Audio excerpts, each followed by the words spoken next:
जिन शासन के नवाचार्य हैं, पूजे जिन्हें जग सारा है।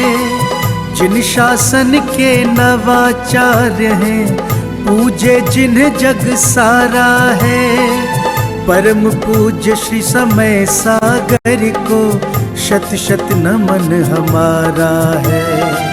परम पूज्य श्री समय सागर को शत शत नमन हमारा है।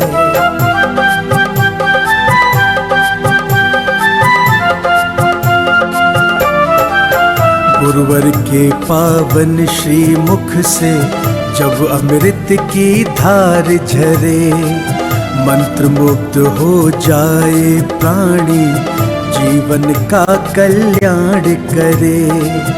गुरुवर के पावन श्री मुख से जब अमृत की धार झरे, मंत्र मुग्ध हो जाए प्राणी, जीवन का कल्याण करे। मोक्षदाहिनी वाणी उनकी ज्ञान की अविरल धारा है। परम पूज्य श्री समय सागर को शत शत नमन हमारा है।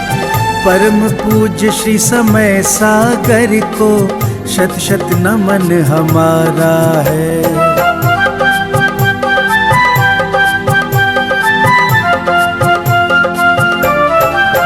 परम तपस्वी दिव्य ओजस्वी, धर्म ज्ञान के भंडारी, काया जिनवर के समरूपी, भक्तन के हैं भवतारी।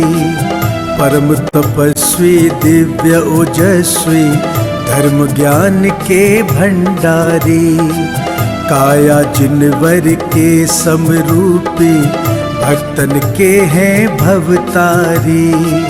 दिव्य दिगंबर रूप गुरु का लगता बड़ा ही प्यारा है। परम पूज्य श्री समय सागर को शत शत नमन हमारा है। परम पूज्य श्री समय सागर को शत शत नमन हमारा है।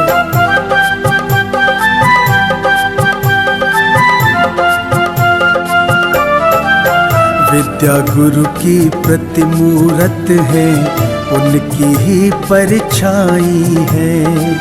वही ज्ञान वाणी और करुणा, दिव्यता वही समाई है। विद्या गुरु की प्रतिमूरत है, उनकी ही परछाई है। वही ज्ञान वाणी और करुणा, दिव्यता वही समाई है।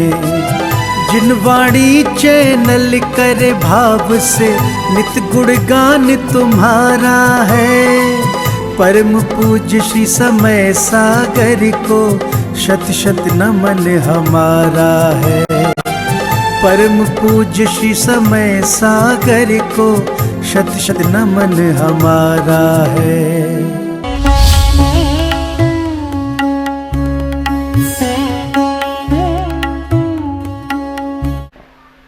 ओम नमः सिद्धेभ्यः, ओम नमः सिद्धेभ्यः, ओम नमः सिद्धेभ्यः।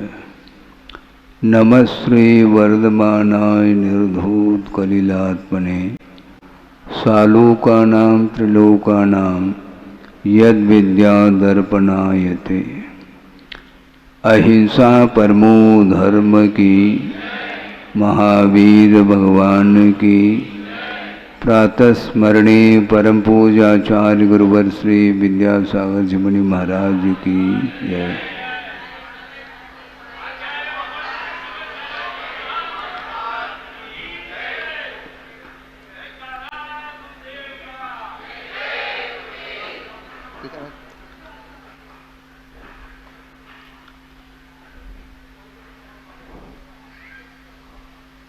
कोई भी कार्य संपादित होता है तो उसके लिए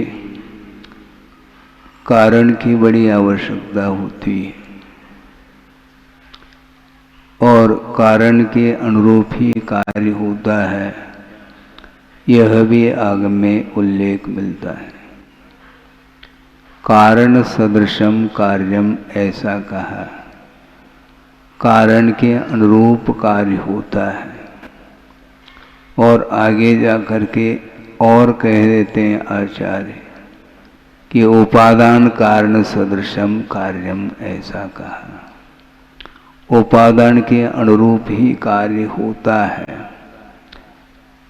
कारण की सदृशता होनी चाहिए।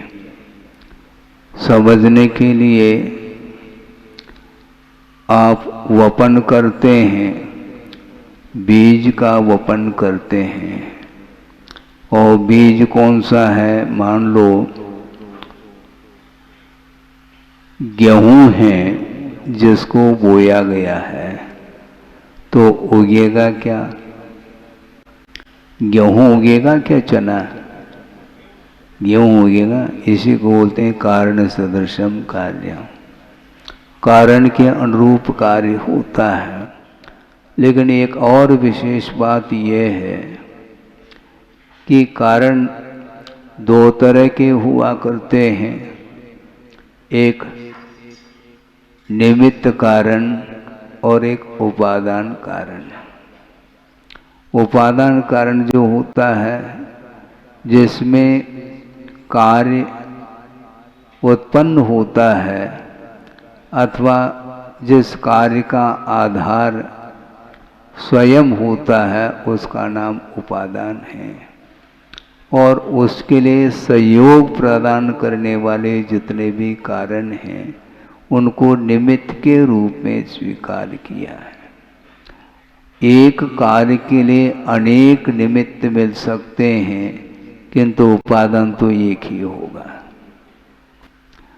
समझने के लिए उदाहरण के लिए इसको दे सकते हैं कि घट की उत्पत्ति जो होगी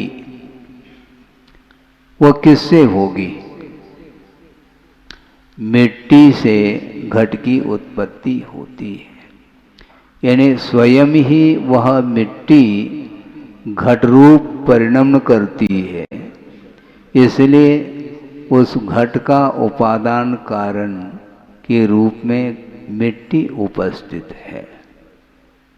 और उसके लिए निमित्त बहुत सारे निमित्त होते हैं। कौन कौन से निमित्त होते हैं एक एक करके गिन तो लो कम से कम। कि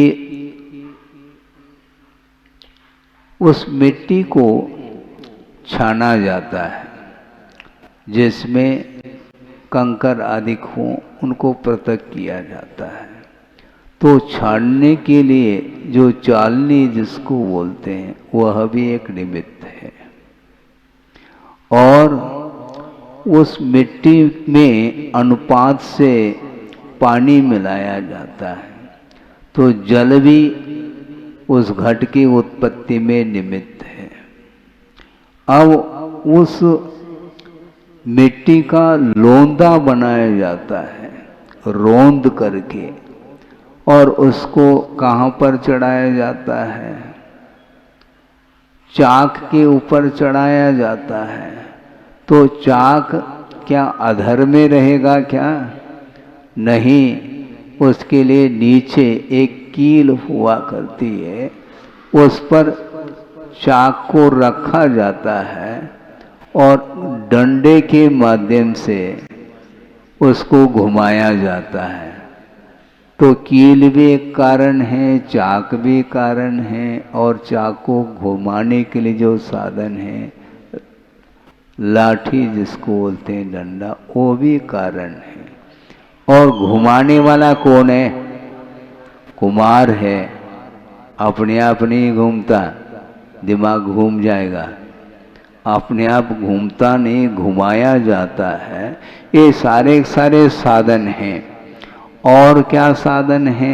गदा भी साधन है, क्योंकि गधे के पीठ पर ही मिट्टी को लाद करके कुम्हार ले आता है, तो उसका भी सहयोग है।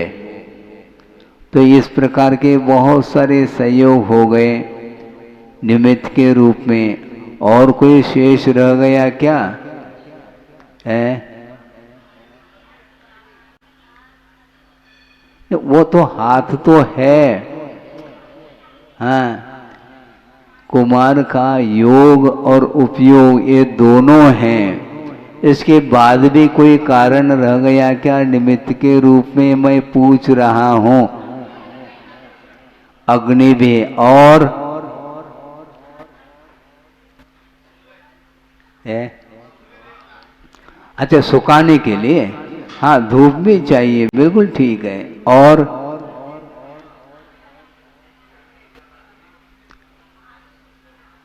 तो बाकी सब ठीक है। मतलब वो जो भी कुमार की जो चेष्टाएं हो रही हैं वो सब कारण उसमें है। इसके अलावा भी कोई निमित्त कारण है क्या? नहीं, आपकी दृष्टि नहीं जा रही है। काल, हाँ, एक समय में कार्य होता नहीं है, काल भी कारण है। सोचो कितने कारण हो गए हैं। क्योंकि एक घट की उत्पत्ति में एक कार्य को संपादित करने के लिए काल भी अपेक्षित है। काल के द्वारा काम नहीं हो रहा है, काल में हो रहा है, किंतु समय तो लगता है। एक समय में कार्य नहीं होता। तो इस प्रकार अनेक प्रकार के निमित्तों के माध्यम से घट की उत्पत्ति हो रही है। उसमें उपादान कारण तो मिट्टी है। इसको बोलते हैं उपादान का अर्थ योग्यता। सारे निमित्त उपस्थित होने के उपरांत यदि उपादान नहीं है पर घट की उत्पत्ति संभव नहीं है। रेत, बालू रेत, उसका घड़ा बनाया जा सकता है? नहीं बनाया जा सकता। एक व्यक्ति ने कहा कुमार के लिए हमें बालू रेत का घड़ा चाहिए। तो कुमार सोचता है, हाँ ठीक है, कोई बात नहीं, कितने चाहिए ये बताओ पहला। हमारे लिए 10 चाहिए। 10 नहीं, मैं 100 बना करके दे सकता हूँ। क्या? बालू रेत का घड़ा, किंतु एक मॉडल ले आओ। हाँ, एक नमूना ले आओ तो मैं बना दूंगा। बन नहीं सकता, ये ध्यान रखो। किंतु पूछने वाला भी पूछता है तो दिमाग कुमार के पास भी है। वो कह देता है भैया बालू का रेत का घड़ा कभी न बना न बनेगा। बनेगा तो मिट्टी का ही घड़ा बनता है। तो जिसके अंदर उपादान है वह घट रूप परिणमन कर जाती है मिट्टी। उसी प्रकार द्रव्य, क्षेत्र, काल, भव इत्यादि अनेक प्रकार के निमित्त हैं मोक्ष प्राप्त करने के लिए, किंतु उपादान बहुत महत्वपूर्ण है। जिसके अंदर रत्नत्रय को प्राप्त करने की योग्यता होते हुए भी उसके अभिव्यक्ति की योग्यता यदि नहीं है तो वह मुक्त नहीं हो सकता। और जिसके अंदर योग्यता है रत्नत्रय को व्यक्त करने की, किंतु यदि उपस्थित नहीं है निमित्त, यथायोग्य निमित्त की उपस्थिति नहीं है, तो भी उसकी अभिव्यक्ति नहीं हो सकती है। इसलिए उपादान भी चाहिए और निमित्त भी चाहिए। बहुत कठिन काम है।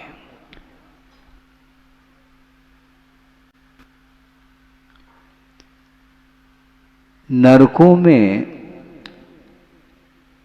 जो नारकी रहते हैं उनमें भी सम्यक को उत्पन्न करने की योग्यता है यदि भव्य है तो।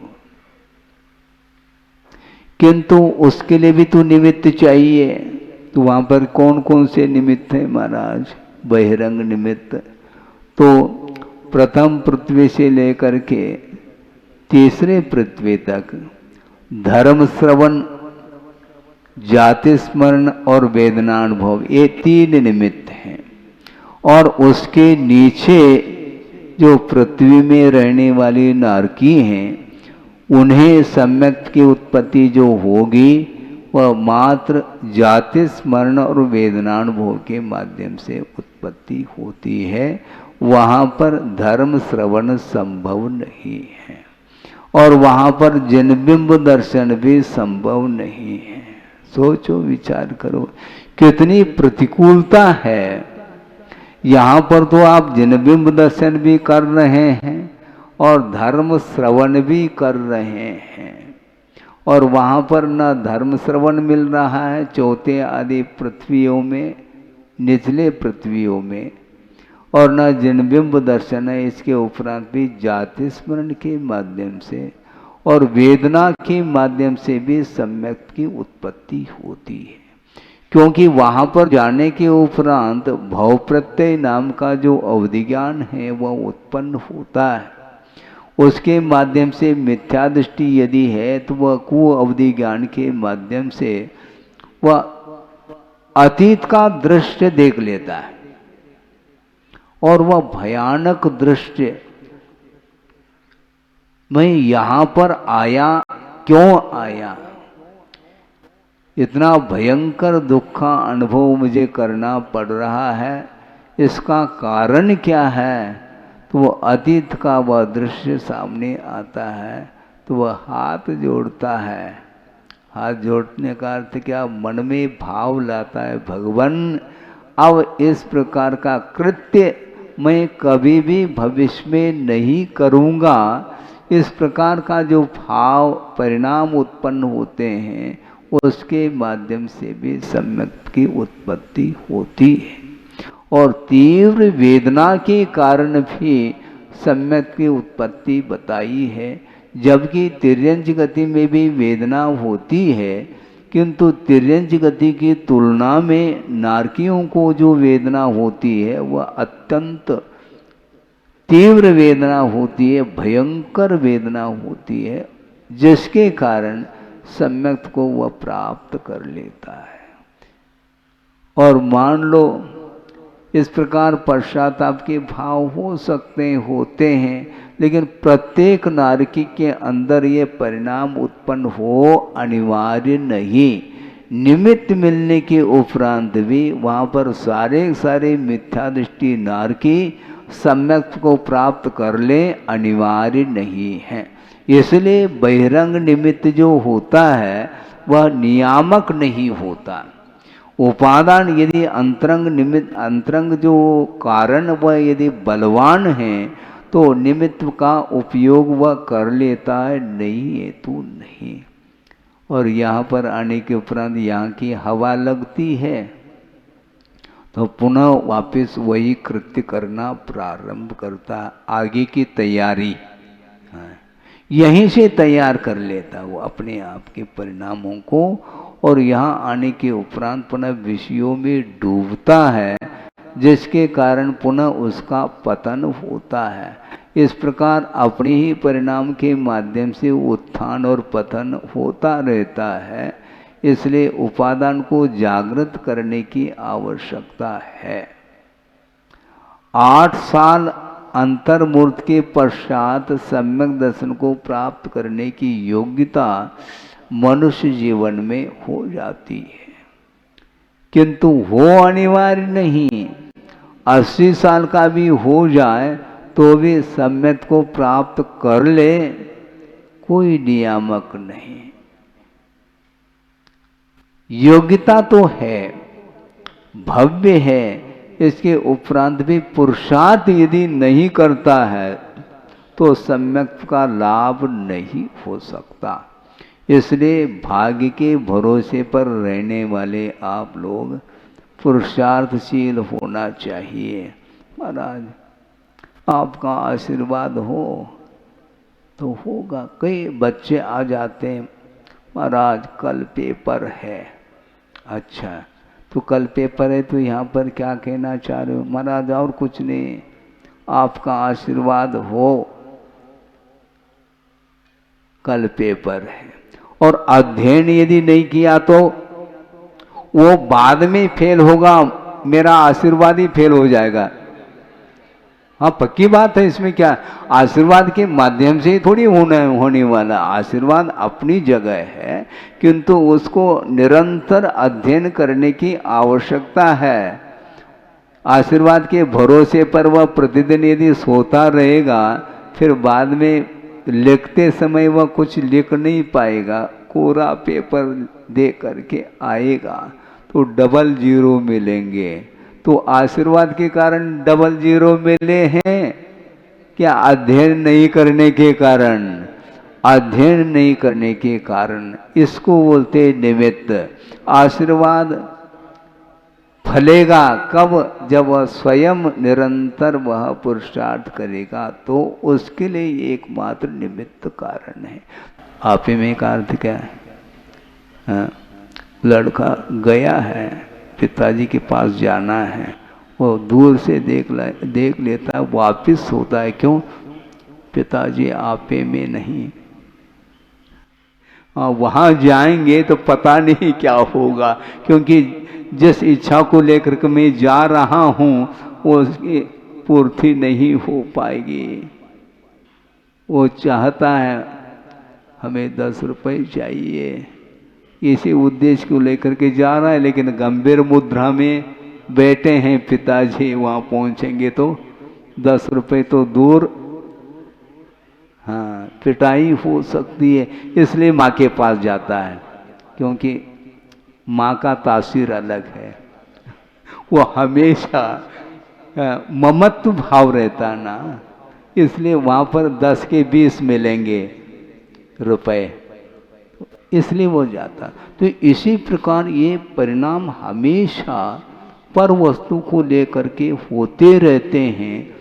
हो रहा है इसमें उसमें विस्मय नहीं, किंतु साधना के माध्यम से यदि इस प्रकार के रागादिक भावों से हम ऊपर उठते हैं तो निश्चित रूप से इसमें आश्चर्य होगा।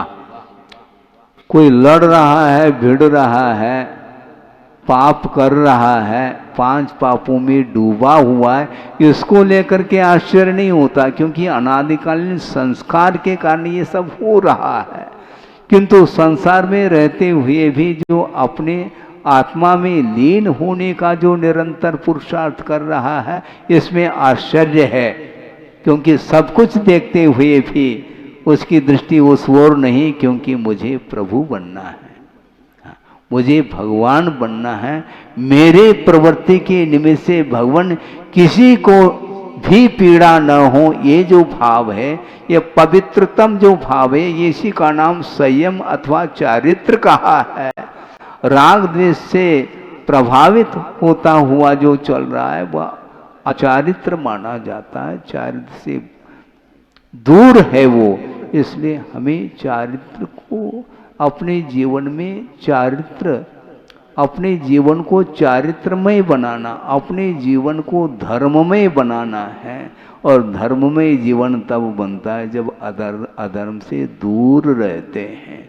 अधर्म का अर्थ और कुछ नहीं, पापमय परिणाम का नाम ही अधर्म है, और वही हमारे लिए शत्रु है। इस प्रकार आगम में उल्लेख है। तो इस प्रकार निमित्त का महत्व नहीं है ऐसा नहीं कहा जा रहा है, किंतु निमित्त के माध्यम से ये सब कुछ होता है। तो फिर बहुत कठिन काम है। महाराज भगवान कुछ देते हैं ऐसा सुना है। अच्छा, भगवान देते हैं, अच्छी बात है। तो भगवान यदि देते हैं तो आप दुकान क्यों खोल रहे हैं? है क्या आवश्यकता? भगवान सब कुछ दे देंगे आपको। है जैसे कल्प वृक्ष में, कल्प वृक्ष के सामने खड़े होने से इच्छित वस्तु की उपलब्धि होती है भोग भूमि आदि में। तो उसी प्रकार भगवान के सामने खड़े हो जाए, भगवान क्या दे दो, आपने जो छोड़ा है उसको दे दो। वो देंगे नहीं, ध्यान रखो। वो इसलिए नहीं देते क्योंकि पंचेंद्रिय के विषय जब ये हैं और संसार के लिए कारण है, पाप बंद के लिए कारण है, तो आपको संसार में ही रहना चाहेंगे। बने रहने के लिए वो देंगे क्या? नहीं, आपको मुक्त आप भी मुक्त हो जाए, इस प्रकार उनकी भावना है, तो ऐसी स्थिति में आपको वो कैसे दे सकते हैं। हाँ, ये बात अलग है, उनकी उपासना, उनकी आराधना करने से पुण्य संचित होगा, उस पुण्य कर्म के उदय में फल मिलता है और आरोप जाता है भगवान के ऊपर। भगवान देते नहीं। भगवान यदि सब कुछ देने लग जाए तो यहीं बैठे रहो ना, रसोई घर में जाने की आवश्यकता नहीं, रसोई बनाने की क्या आवश्यकता है फिर, है? सब कुछ वो ही दे देंगे। हाँ, उनके सामने हम खड़े हो जाएंगे तो हमारे लिए भी अपना आहार हो जाएगा उनके दर्शन करते करते ही। ऐसा नहीं, आहार के लिए उठना पड़ेगा, और कहाँ पर जहाँ दाता है उनके आंगन में जाना है। इन्हें दाता देता है, और भगवान क्या देते हैं? दाता मोक्ष के, ये कहा है। भगवान तो मोक्ष दिलाने में निमित्त हैं, वो भी उपादान नहीं, ध्यान रखो। यदि उपादान होते तो सबको अभी तक मोक्ष दिलाते, किंतु उन्होंने कहा कि सच्चे देवगुरु शास्त्र का आलम्बन लेकर के, 5 पापों का त्याग करके यदि आराधना करते हैं प्रभु की अथवा गुरु की, तो निश्चित रूप से कर्म का क्षय होगा, नहीं है तो बिल्कुल नहीं होगा। इसलिए शुरू से ही ये विषय रखा कि पुरुषार्थ अलग वस्तु और भाग्य अलग वस्तु। भाग्य आखिर है क्या वस्तु? भाग्य कोई वस्तु नहीं है, क्योंकि अतीत में जो कुछ भी पुण्य अथवा पाप का अर्जन किया है वही आपके भाग्य के लिए कारण है। और क्या भाग्य, मुझे बताओ। कर्म के अलावा और कोई भी कारण नहीं है संसार में परिभ्रमण करने के लिए।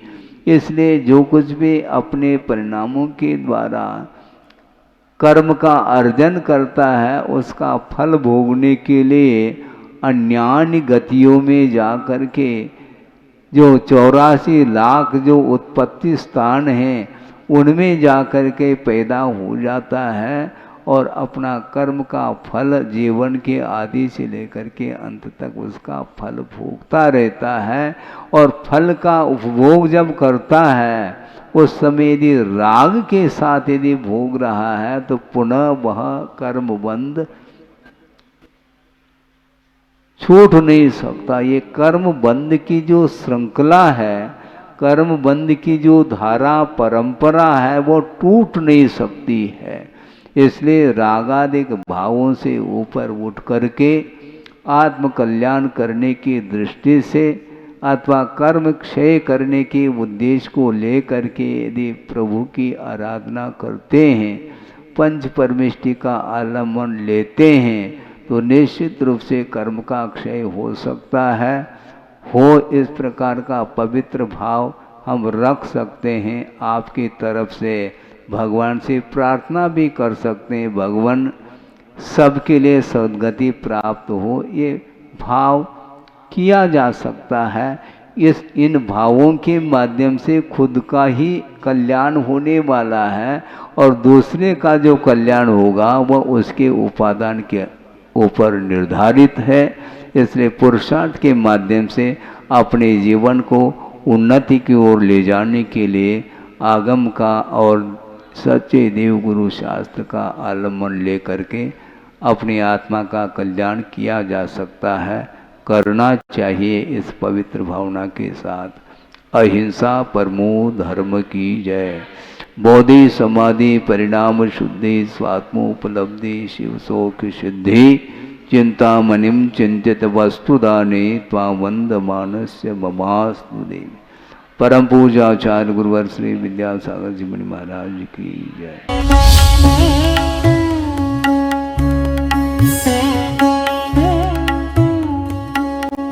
परम पूज्य संत शिरोमणि आचार्य श्री विद्यासागर जी महाराज भारतीय श्रमण संस्कृति के एक ऐसे महान साधक थे जिनके ज्ञान, ध्यान और तप की चर्चा युगों युगों तक सारे विश्व में होती रहेगी। किसी ने उन्हें चलता फिरता तीर्थ कहा तो किसी ने तीर्थंकर, पर सच में तो वे चारित्र, ज्ञान, तप और वात्सल्यता में ऐसे श्रेष्ठ संत थे जिन्होंने भारतीय संस्कृति के संरक्षण और संवर्धन के साथ साथ सदैव सामाजिक समरसता का पक्ष लिया और अपने प्रभाव और प्रताप से जैन ही नहीं बल्कि विभिन्न धर्मों को मानने वाले लाखों करोड़ों लोगों के दिलों में अपना स्थान बना लिया। किंतु आज जब आचार्य भगवान देह रूप में हमारे साथ नहीं हैं, लेकिन उनके जैसे ही कठोर तपश्चर्या एवं प्रबल अनुशासन से पल्लवित संस्कारों की झलक देखने को मिलती है, उनके प्रथम आज्ञानुवर्ती शिष्य परम पूज्य नवाचार्य श्री 108 समय सागर जी महाराज में, जो उनके बताए मार्ग पर चलते हुए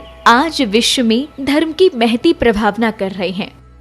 आइए देखते हैं संत शिरोमणि आचार्य श्री 108 विद्यासागर जी महाराज के जन्म के 12 वर्ष बाद उन्हीं पुण्यवान माता के गर्भ से शरद पूर्णिमा के ही पावन पर्व पर जन्मे परम पूज्य नवाचार्य श्री 108 समय सागर जी महाराज की संयम पूर्ण जीवन यात्रा।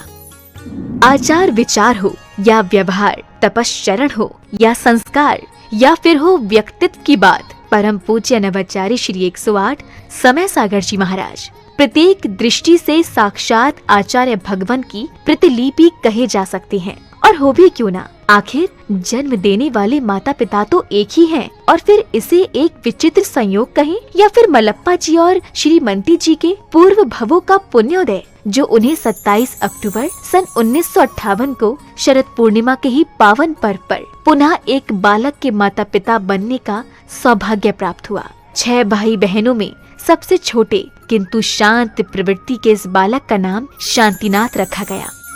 शांतिनाथ जैन बाल्यावस्था से ही पढ़ने लिखने में तो कुशाग्र थे ही, लेकिन जैसे जैसे समय बीतता गया वैसे वैसे उनकी रुचि धर्म और आध्यात्म में बढ़ने लगी, और इसी अभिरुचि के कारण ही मात्र 17 साल की उम्र में ही शांतिनाथ जा पहुँचे राजस्थान स्थित श्री महावीर जी में विराजमान आचार्य श्री विद्यासागर जी की शरण में, जहां 2 मई 1975 को आचार्य श्री ने शांतिनाथ जी की प्रार्थना स्वीकार कर उन्हें ब्रह्मचर्य व्रत दे दिया। ब्रह्मचर्य व्रत धारण करते ही ब्रह्मचारी शांतिनाथ जी दिन रात गुरु सेवा और धर्म ध्यान में तल्लीन हो गए। संयम व्रत को धारण कर तप और साधना के निर्मल पथ पर चल रहे ब्रह्मचारी शांतिनाथ ने केवल 5 वर्ष की अल्प अवधि में ही वैराग्य पद के विभिन्न सोपानों को पार कर अपनी योग्यता से आचार्य भगवान को प्रभावित कर लिया, जिसका पारितोषिक मिला उन्हें मुनि दीक्षा के रूप में। 8 मार्च 1980 को मध्य प्रदेश के छतरपुर स्थित श्री दिगंबर जैन सिद्ध क्षेत्र द्रोणगिरी में आचार्य श्री विद्यासागर जी महाराज ने उन्हें मुनि दीक्षा प्रदान कर दिगंबर मुद्रा का पूर्ण साधक घोषित कर दिया और नाम दिया मुनि श्री समय सागर जी महाराज। मुनि दीक्षा के उपरांत मुनि श्री समय सागर जी महाराज ने कुछ वर्षों तक आचार्य श्री के संग में रहकर अध्ययन और अध्यापन किया। तत्पश्चात गुरु आज्ञा से पृथक संघ के नायक बनकर देश भर में विहार करते हुए धर्म प्रभावना करने लगे। अपने सानिध्य में कई पंच कल्याणक एवं विधान आदि धार्मिक अनुष्ठान संपन्न कराने के साथ ही उन्होंने अपनी लेखनी से कन्नड़, हिंदी, संस्कृत और मराठी भाषाओं में कई शास्त्रों की रचनाएं भी की। सन 2018 में ललितपुर में हुए पंच कल्याणक के दौरान आचार्य कुंद के नियमसार में वर्णित निर्यापक श्रम की व्यवस्था का उल्लेख करते हुए आचार्य विद्यासागर जी महाराज ने मुनिश्री समय सागर जी महाराज को निर्यापक पद की उपाधि प्रदान कर संघ में नव दीक्षित मुनिराजों के निर्वाह का उत्तरदायित्व सौंप दिया। आचार्य कुंद देव ने यह बात बहुत स्पष्ट लिखी है, वह बात आप लोगों को समझ में आना चाहिए। जो दीक्षित करते हैं वे आचार्य कहलाते हैं, और इसके उपरांत जो नव में नए दीक्षित होते हैं उनके निर्वाह करने के लिए निर्यापक, हाँ आचार्य तो नहीं लिखा लेकिन निर्यापक श्रमण का वह रूप दिया है उन्होंने। ये निर्यापक का अर्थ यह है जैसे आचार्य महाराज कहते हैं उसके अनुसार जिनको ये दिया जाता है। ये लोग बहुत विलम्ब कर रहे थे, हमें भी ज़्यादा आग्रह करना अच्छा नहीं समझ में आया कि समय पर सब हो जाएगा वह ललितपुर में योग था और आज आप लोगों के सामने हुआ है कि ये जितने भी नए श्रमण बने हैं, ये इनके लिए प्रशिक्षण देने का श्रेय जाता है समय सागर निर्यापक को। कौन चाहता है जिम्मेदारी लेना, लेकिन वे लेना तो पड़ेगा। तो समय सागर जी को बहुत आग्रह करना पड़ा। 40 साल होने के उपरांत हाउ कहा है।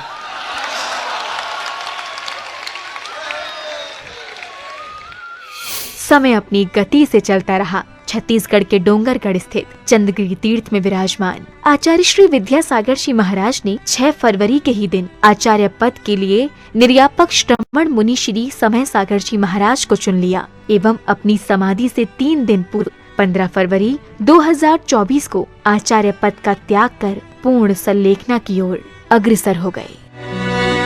आचार्य भगवान की आज्ञा अनुसार निर्यापक श्रमण मुनिश्री समय सागर जी महाराज ने 16 अप्रैल 2024 को दमोह के कुंडलपुर में समस्त आचार्य संघ एवं देश भर के जैन समाज की उपस्थिति में पूज्य गुरुदेव के उत्तरदायित्वों के निर्वहन के लिए आचार्य पद स्वीकार कर लिया। पूज्य नवाचार्य समय सागर जी महाराज की। अंततः ये कहा जा सकता है कि आज का दिन केवल एक पर्व ही नहीं बल्कि स्वर्णिम अक्षरों से लिखित एक ऐसा अध्याय है जो विश्व के धार्मिक इतिहास में सदा ही अमर रहेगा। ये मात्र एक संयोग नहीं बल्कि पूरे समाज का पुण्य है जब एक ही दिन जन्मे गृहस्थ जीवन के 2 भाइयों ने गुरु शिष्य के रूप में परिवर्तित होकर धर्म उत्थान को अपना कर्तव्य माना और इसे परम पूज्य संत शिरोमणि आचार्य श्री 108 विद्यासागर जी की कठोर तपश्चर्या एवं संस्कारों का ही परिणाम कहेंगे, जो आज नवाचार्य श्री समय सागर जी महाराज भी उनकी अक्षुण्ण परंपरा का निर्वहन करते हुए धर्म की प्रभावना कर रहे हैं। आज पूरे विश्व का जैन समाज ये आशा कर रहा है कि परम पूज्य नवाचार्य श्री समय सागर जी महाराज भी संत शिरोमणि आचार्य श्री विद्यासागर जी महाराज के बताए मार्ग पर चलकर उन्हीं की भांति धर्म उत्थान का कार्य करते हुए समाज को एक नई दिशा प्रदान करिए। एक बार पुनः धर्म के महान उन्नायक परम पूज्य नवाचार्य श्री समय सागर जी महाराज के चरणों में हमारा त्रैबार नमोस्तु, नमोस्तु भगवन, नमोस्तु भगवन।